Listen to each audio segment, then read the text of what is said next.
Welcome to this week's episode of the Baseball Together Podcast, Baseball Family. No current events this week. We're just going to get straight into our interview with Armand Rosamilia. He is an author and a member of the Internet Baseball Writers Association of America, as well as a co-host of the IBWAA Podcast. Enjoy. 9 Plus Us presents the Baseball Together Podcast with your hosts, Blackjack Brad and Kansas City Little Big Briggy Blue Eyes. And now, Baseball Together. Welcome back, Baseball Family. Today we are joined by a special guest. We have Armand Rosamilia. He is an author, also a member of the IBWAA. So we're going to get into some of that later, but we're going to start right now with the way we treat all of our guests, with a rundown. So, Armand, first question for you, sir. What is your quest?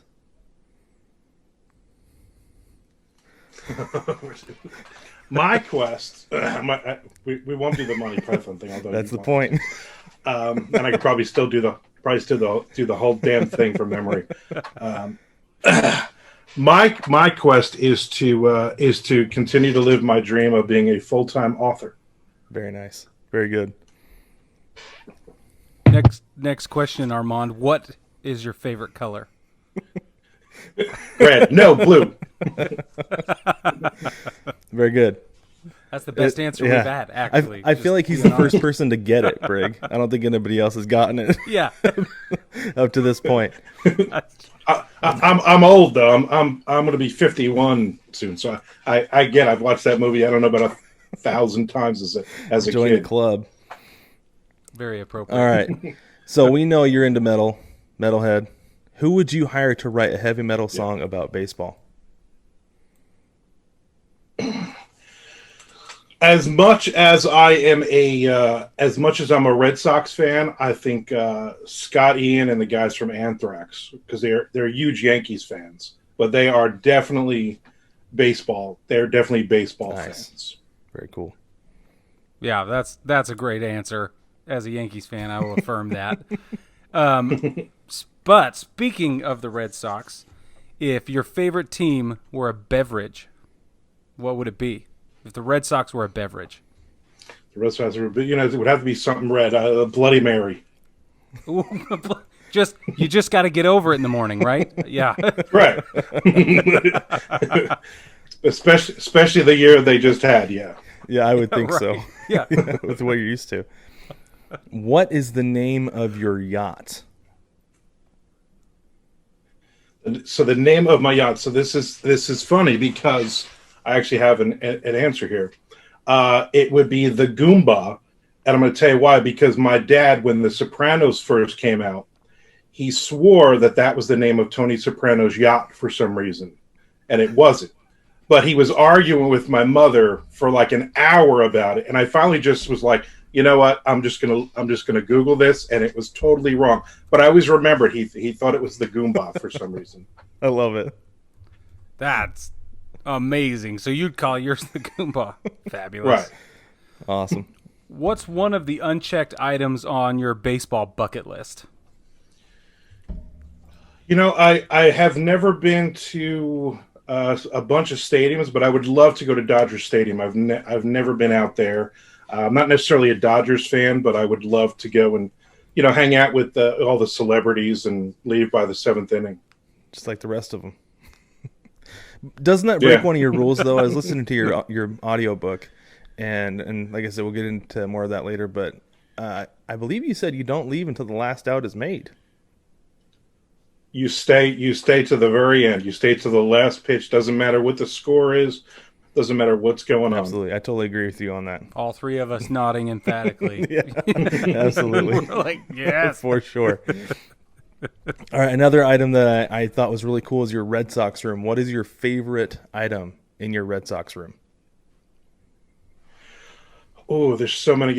I think one of the best items is we have a really cool bat collection now that we've gotten from players over the years.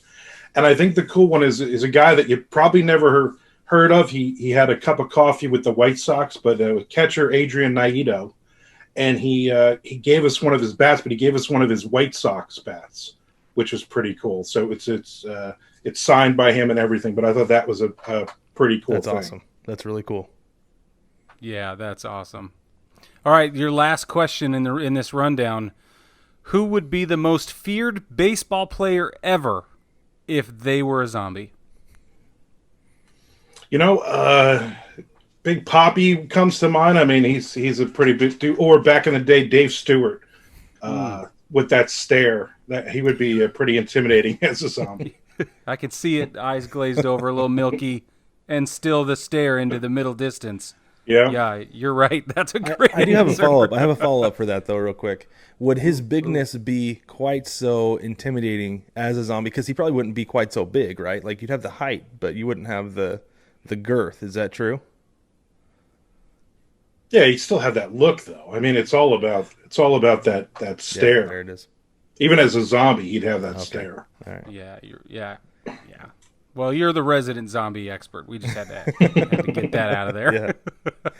All right, Armand, you made it through the rundown. Well, I think you made it safe to the base, actually. That's perfect. I think so. Excellent choice of answers. So let's take a quick break. When we get back, we're gonna get into more about Armand and the things that he does. All right. That's great. That was awesome, Armand. Thank you. That's one of our favorite things that we do is that rundown. But I like that. I've done a couple interviews today for the IBWAA podcast, but I've had a couple of people that are just very total serious. We just want to talk baseball, and I'm like, oh, okay, so this is nice. Yes. It's nice to just be able to bullshit, Yeah, that's the way we roll. We really try not to take ourselves too seriously. I mean, I've got a pink energy drink, and yeah, we're not real serious around here. Mine is pink as well, Very nice. Brad. That's very nice. That's nice. Yeah. Oh man. All right. Long day. Okay. Okay, Brig, you want to go ahead and lead us in? All right. Yes, I do. All right, we'll jump into segment 2 in 3, 2, 1. Welcome back, baseball family. Again, we're here with Armand Rosamilia, and one of the things that we love most about him is that he's a writer. Brad and I are also writers. We have that in common, the three of us, and he wrote a book called My View from the Seat, and it's about your time with the Jumbo Shrimp. Is that correct? Yes, sir. Very, very exciting. What we want to do is get into that a little bit. And my first question is, I guess, broad stroking this a little bit, but what inspired you to write that? But first, let's get into what inspired you to become a writer in the first place. You said it's your dream to live out your life as a full-time writer. Tell us more about the genesis of all of this. I think it started when I was about 12 years old, and growing up in New Jersey, me and my brother's about a year and a half younger than me, and we were awful kids. I mean, we used to beat the crap out of each other. We used to break stuff, and my mother was a housewife, so you couldn't get really away from her. She was always there. We always got in trouble, and at 12, we were literally punished for the entire summer between school years. I mean, from the last day of school till the beginning of school, like that entire summer, watching all the other kids outside playing kickball and football and stuff. And I got punished. I was put into my parents' room, and my brother got to stay in our room because we shared a room. And he got to play with all the toys and everything. And, this is back in the 80s, early 80s, like 81, 82. There's no TV in mom and dad's room. Right. So all I had were books. And my mother, I mean, to this day, is a huge horror fan. So there was tons and tons of paperbacks with monsters and spiders and stuff. And I started reading Dean Koontz books. And like the entire summer, I blew through. I was blown through every day I was blown through like one or two books. Wow. And that was really, for me, I mean, that was really the thing. And when my mom saw that I was such a fan, she would go through, which is funny, she would go through books and she would cross out all the dirty parts. So I was at 12 years old, I'm reading, and the couple, they go into the movie theater, and he turns to her, and then 4 pages are crossed out, and then the spiders chasing him down the street, kind of thing. Or books. Yeah. So it was funny. She would have to read them first in order for me to look at them. So that was really that was my love. I mean, at whatever it is, 7th grade, what do you got to do? What do you want to be when you grow up? And everybody's writing things on fire. I want to be a police officer, a fireman, a football star, whatever. I was like, I want to be a writer. And it took me a long time. I've been full-time for 8 years now, making a living at this. I've written over 200. I've had over 200 stories published, crime thrillers, a lot of horror books, contemporary nonfiction. But I've also done I've contemporary fiction, but I've also done fiction. I did a book years ago, a series of books called Metal Queens, and it was about women in heavy metal, not just musicians, but fans and people behind the scenes. And then I did a book about 8 or 9 years ago about a wrestling federation, Southern Championship Wrestling down here in Florida in Indy. And so it's just like kind of things that I was always interested in. That's kind of what led me to do the book about the Jacksonville Jumbo Shrimp. Yeah, that's the next question I have is how did you get into baseball writing briefly, and then the book is about your view from the seat. So how did you pick your seat? So what happened? what happened was 2015. My wife and I, she had like an event, where they would give you seats and they would give you tickets to a game here in Jacksonville. It's the AA for the Miami Marlins. And she did not come from a baseball family, a sports family at all. Whereas I grew up in a crazy baseball family. So she's like, you want to go to the game? And she's like, we'll go. It's free tickets and we'll eat and stuff. So when we went, she saw how excited I was to be at a game. And I knew some of the players and I knew, the other team. And I was like, oh, you got to watch this guy. He's a prospect. So she kind of got into it. So the next year we bought like a half a season just to see if she would like it. And she loved it. And so we got season tickets for 2017. And we were about, we started knowing each other, everybody there. We started knowing the people who worked there and all that. And it was maybe a couple weeks, 3-4 weeks into the season when all of a sudden I was just like, you know what, this would make a great book. It's their first year as the Jumbo Shrimp. They've been the Jacksonville Suns forever. And let me just basically cold call the general manager and go, hey, I want to do a book. And they were so receptive. They were like, you can come to the stadium anytime you want. You can interview players. You can interview everybody. And even the owner, Ken Babby, was like, oh my God, I would love to be part of this book. And so it was really neat to be able to do that. So during the season, we would go to a lot of away games and hang out with players and talk to players. And it just got to be really cool. And it was really cool for me when the owner of the team comes down and shakes my hand and goes, hey, let's go talk. And everybody around us is like, why is he going to hang out with the owner, So so it was really cool. But the book it's more than just a wrap up of the season. It's also just my life as a baseball fan.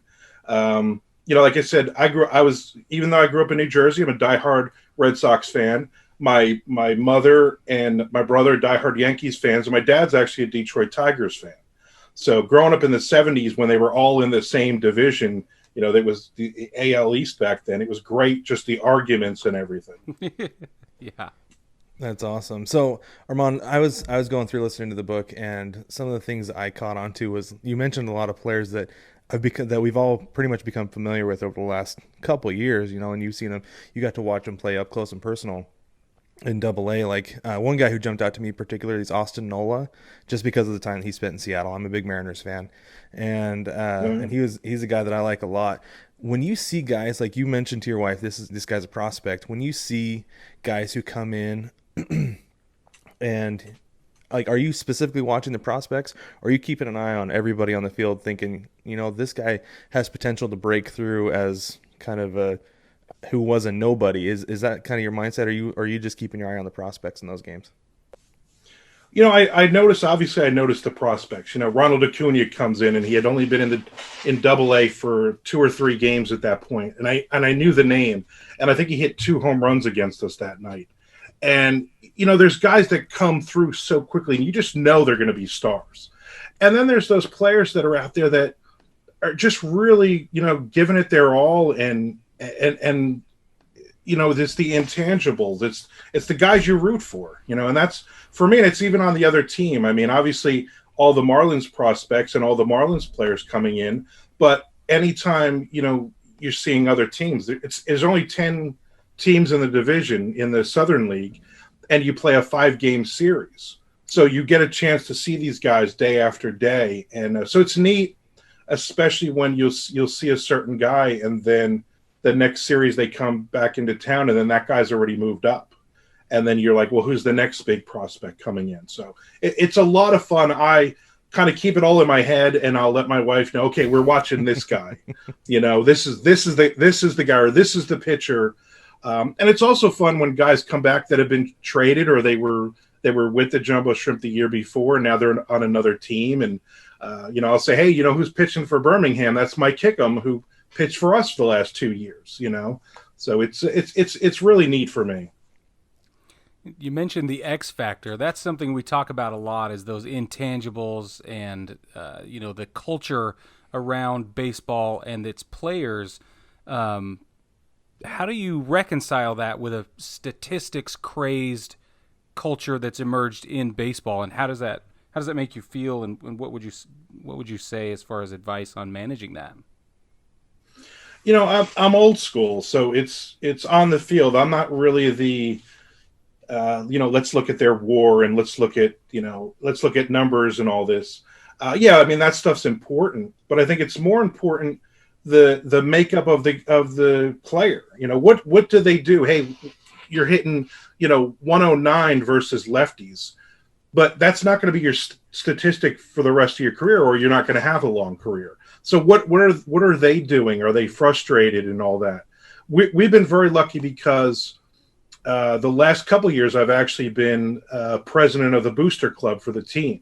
So me and my wife have gotten to help put we put barbecues together for the players when the players go on the road. Of course, it didn't happen this year, but year before, we would do their snack bags. We would get lists of what kind of Gatorade they like, what kind of snacks, and we got to know the players. In fact, we've had about a dozen players that have lived with us now over the years. So it's like, it's great to be able to see that makeup, see these kids that are, they're the age of our kids. Our kids are grown and out of the house, and these are 20-year-old kids that are living here, and they're having dinner with us sometimes, and they're hanging out, and we're going to the games, and we know literally all the players, and we're finding out stuff as it happens. When Jordan Yamamoto got sent up to the majors, there's a video of him getting on the team bus, and he used to cut everybody's hair, and the manager comes on and Kevin says, hey, we don't have any room. You got to get your stuff off the bus. And you can see Jordan is so confused. Like, what are you talking? He's like, get your stuff off the bus. I want your stuff off the bus now. And he was like almost getting upset. And then he was like, Kevin Reynolds was like, dude, you're going to the majors. Get your crap off the bus. You're getting on a plane, and then the bus erupts. But we got to see that video. Like, a player sent us the video like minutes after it happened. You know what I mean? So, I mean, we get to see a lot of that. There's a player who lived with us for 2 or 3 years, Kyle Keller, who was traded to the Angels, and he pitched for the Angels as a reliever.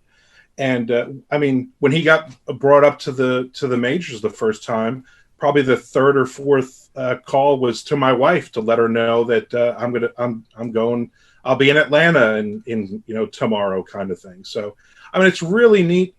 Some of the players that have stayed here, Victor Mesa, who's, from $5 million signing from Cuba, lived with us last year. Lewin Diaz, who made his major league debut. So we've had a lot of really cool players that have lived with us, or we've gotten a chance to just hang out and just meet. So it's really neat. That's awesome. That's amazing. So, I mean, you seem like you're pretty plugged in with the Jumbo Shrimp, which is super cool. I worked for a minor league organization for a summer as an intern. I thought it was a ton of fun, but I'm curious, are you plugged in enough with the team? Do you kind of have a pulse on what's going on with everything given the COVID season or lack thereof? minor league baseball contraction as it seems to be going. Are the Jumbo Shrimp a team that's going to be able to stick around with their affiliation with minor league baseball, or are they potentially on their way out? No, actually, they are.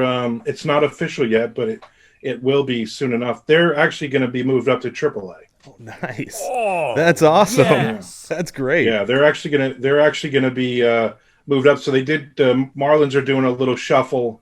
Again, they haven't announced anything official yet, but it's looking like they're going to go to AAA, and then we'll get a new AA, which will be Pensacola. Sweet. Which is awesome. That's an awesome stadium, the Pensacola, when it looks out over the bay. That's cool. It's just gorgeous out there. So, yeah, we're pretty happy with them going to AAA. A lot of the players that would have moved up now, they would have went to Wichita, and our thing was that's like 15 hours of driving to Wichita. When have a good time, guys. So now at least we'll get to see the guys that get moved up again, which will be really neat. That was one of the things Brig and I talked about initially when we were reading about the whole contraction thing, and that it seems like they're making things more geographically convenient for the organizations. Like 15 hours away to Wichita, that's awful. And I remember when guys were getting called up. I was with the Orem Owls.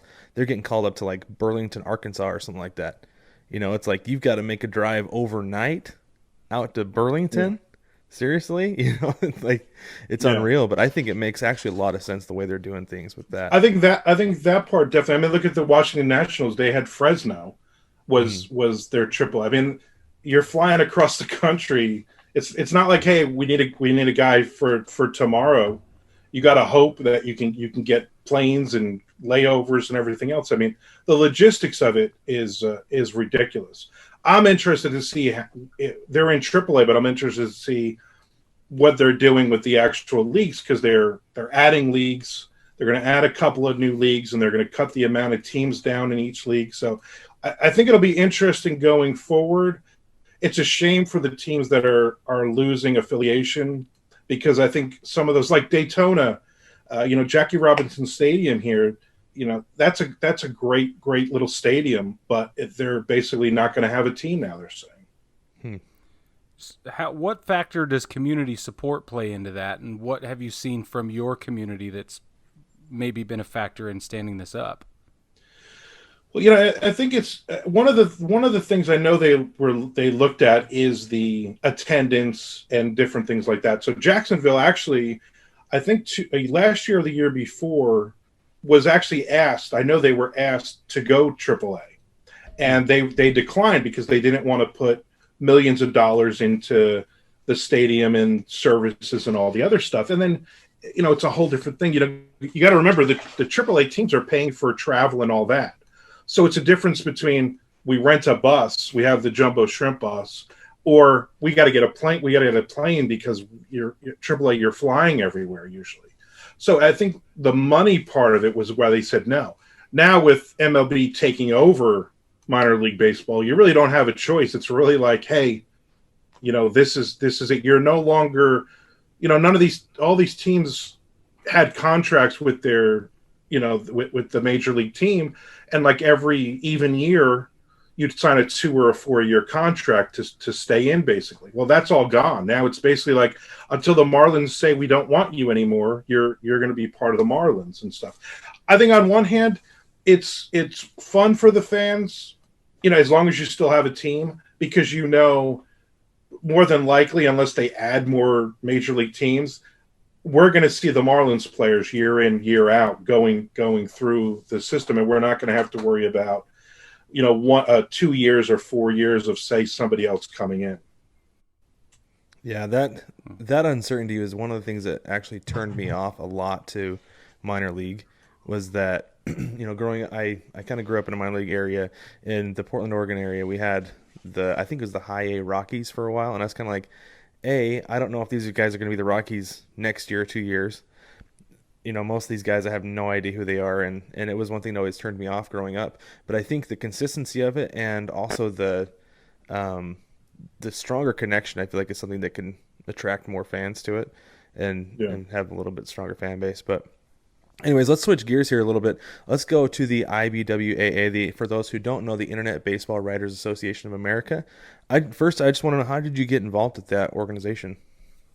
I got involved with it because I wrote the book about the Jacksonville Jumbo Shrimp, and I was looking for, it's always networking. As an author, the writing is such a tiny little part of what you have to do to get out there and gain new readers. And that was one of the things for me. I had heard about it, and obviously as a baseball fan, I had checked it out a couple times, but I had no reason to join until I did this book, and it was great. I mean, I immediately started networking with a lot of different players and everything, and then recently they had a changeover of ownership, which is great because the two guys, Dan and Jonathan, are really bringing it into 2020.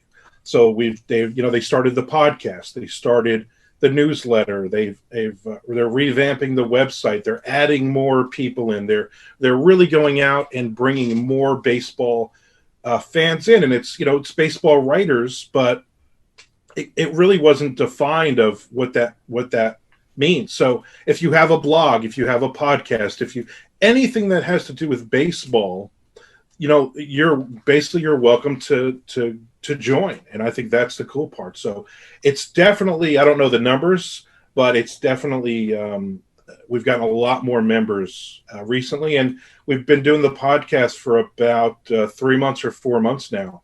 And it's neat because I just do a 20-minute segment every episode where I interview another IBWAA member. And again, it's selfish because it's networking. It's meeting guys and then them saying, "Hey, come on my podcast," or you want to write a guest post, or they're picking my brain about something. So for me, it's awesome. I mean, I could talk baseball. I could talk with you two. I could talk for hours. Well, we could talk with you for hours, Armand. This is great. This is already terrific. Yeah. So tell us. Go ahead, Brig. Oh, go ahead. No, you go ahead. You win. Brig, I insist. No, I've had it.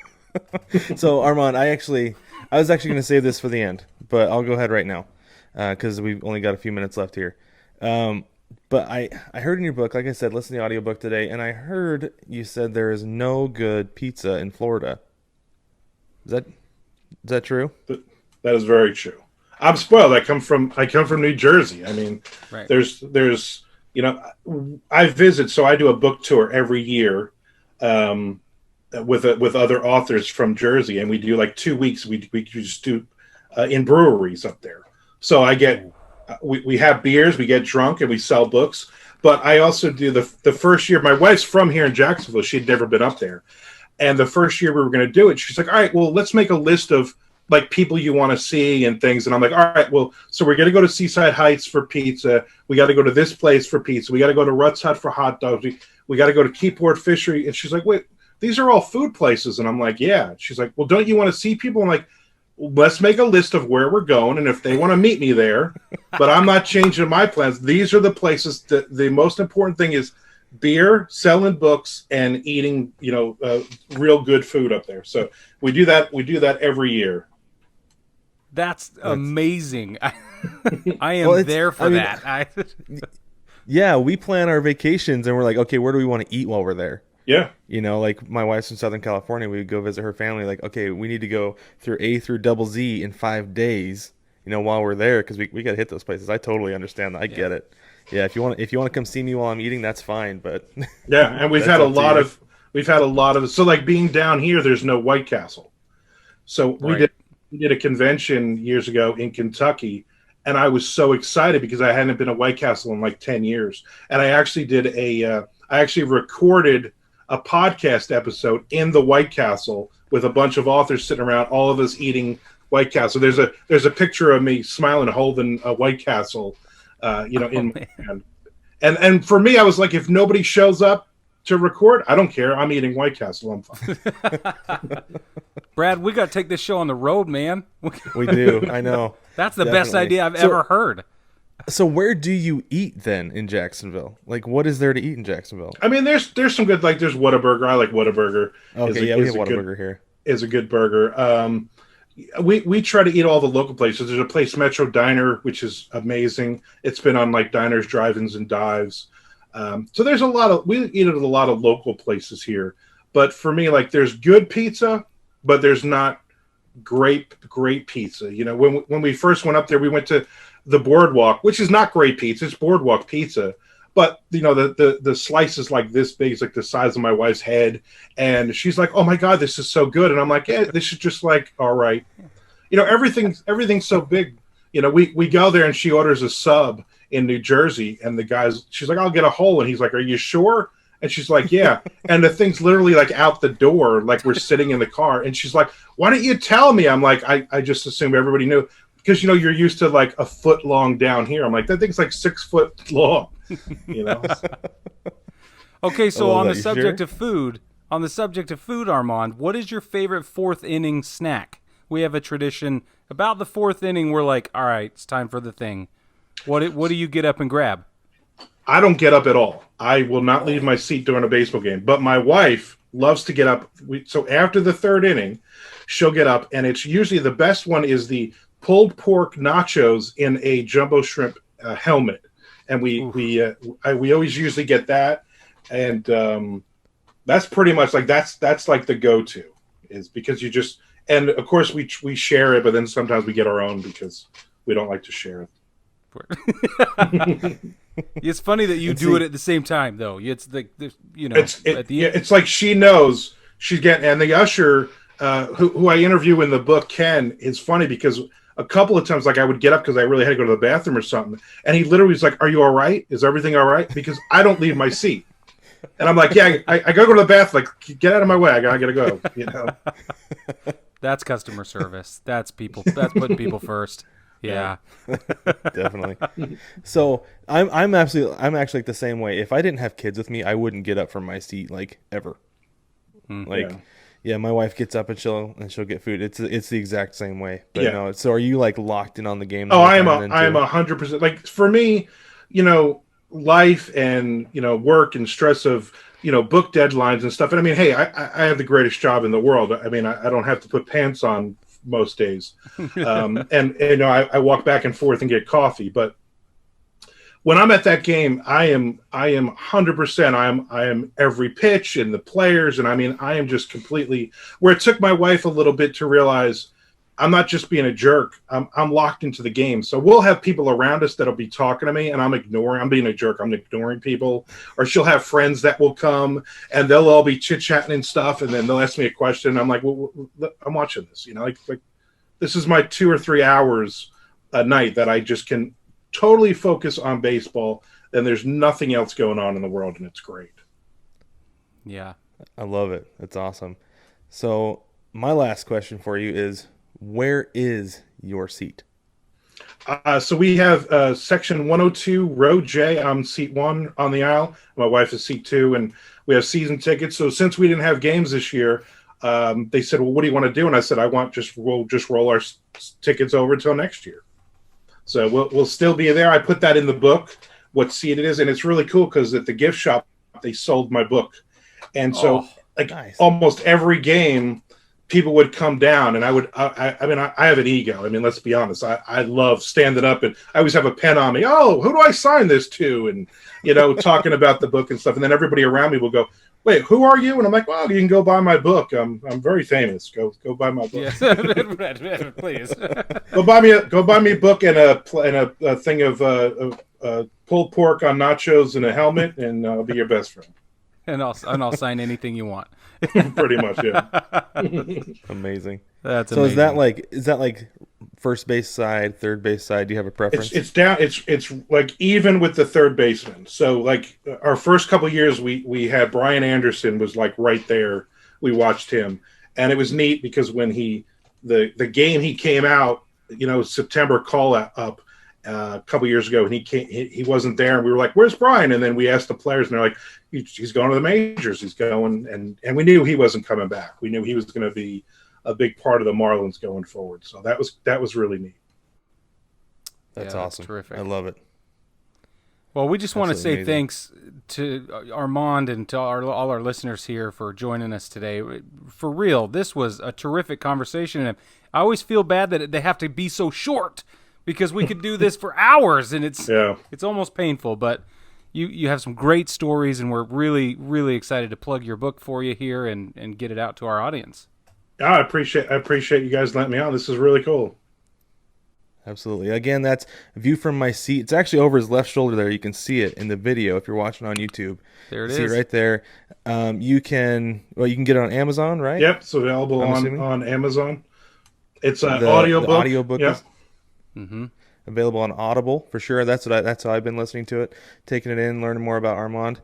And it's great. It goes quick. It's awesome. Really entertaining. A lot of fun. I really liked it, Armand. I appreciate that. It's a great book. But again, we really appreciate you. I appreciate you coming on with us, and we'll hopefully. I mean, I'd like to have you on again sometime. Anytime you guys want me, I would love to do this again. This was cool. I feel like there's a lot of untapped stories that would. We really need to get into more of these. Definitely. And zombies. Yeah. We could talk zombies too. Yeah. All right. Thanks again, Armand. Thanks, guys. Well, baseball family, that was Armand Rosamilia. We really appreciate him coming on and joining us for that episode. It was a lot of fun. Make sure you check out his book, A View from My Seat, My Baseball Season with the Jumbo Shrimp. You can get that anywhere books are sold, on Amazon, wherever. You can also get the audiobook on Audible. We actually have a link to an Audible free trial down in our description, down in the doobly-doo.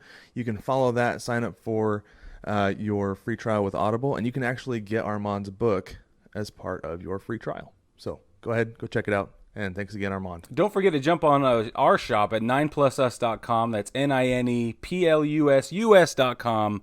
9plusus.com for all of your baseball apparel needs, especially with, if somebody's got an event coming up or a birthday or what have you. It's a great place to jump in there and find baseball-themed awesomeness. The end. Absolutely, for sure. Love it all. And don't forget to like, subscribe, rate, review, subscribe wherever you get your podcasts. You can also subscribe on YouTube, and you can leave us comments on YouTube. You can leave us comments on social media, Twitter, Instagram. Join our Facebook group, 9plusus VIPs, and also drop us an email in our mailbag. Then you can send us whatever, anything you want. I don't care. If you say you don't like us, this is how you can improve, that'd be awesome too. Or you can send us questions, topics, people you want to try to see us get on the show. Whatever, we don't care. Send it over, and we'll definitely respond and give you a shout out. But baseball family, thanks for joining us, and we'll catch you next week.